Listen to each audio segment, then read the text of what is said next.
honestly, man, to this day, I'm still like realizing moments that he was preparing me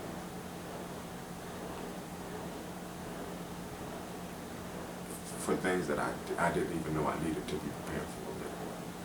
He believed in me from the beginning. I remember going to studios when I was in middle school. He would just have me go there and take everything apart, clean it, and put it back together. I wasn't allowed to do anything else. I wasn't making no music. I didn't even get to see the music done.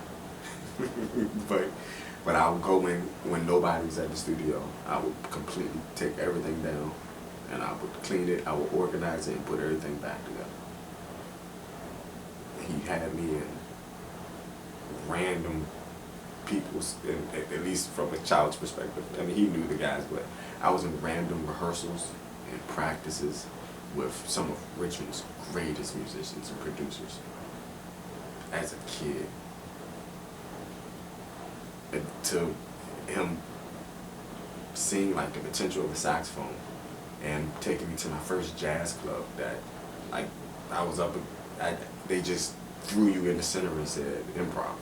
And shout out to Emilio's, it's gone now, but Broad Street and Meadow, back in the day, it was definitely a great spot for jazz and creators, man.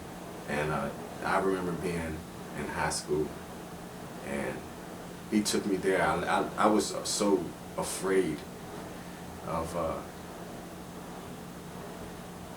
standing next to such other great musicians. Like it was so much talent in that place. And I had been once before just to hear it, and this time we were supposed to go and I was supposed to play. And and when I met him there, he asked me was I gonna bring my sax in, and I was like, no, I'm gonna see how I feel. I'm gonna go ahead and listen first. And when we went in there, man,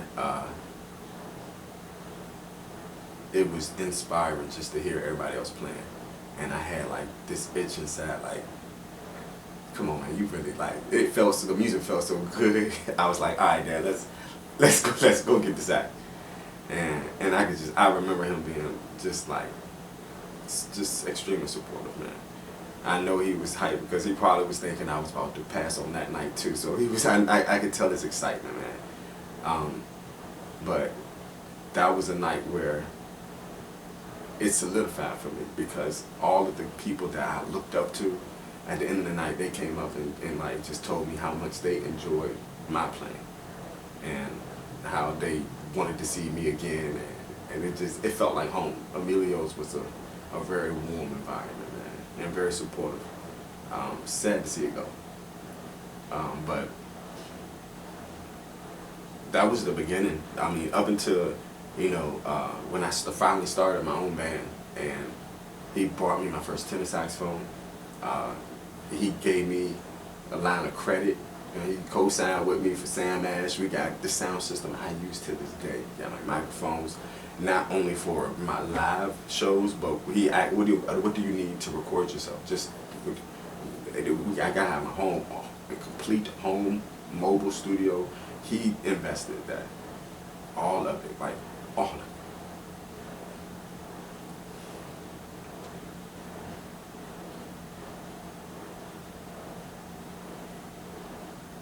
But not to mention that at every show he could make, he was there, man. He was never a night person, and he drove gasoline trucks before a living. So most times he had to cut out after the first set or something like that, but he was there hours before it started. He would try to help me set up, more so getting in the way. But he would be there to be chilling before the show. He'd see the first half, and then, as he headed out, he'd make sure I see him leave. But yeah, man,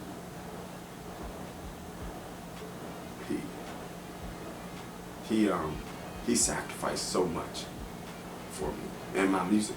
And like I said, to this day, sometimes I still just have the realizations of how much he actually sacrificed for me.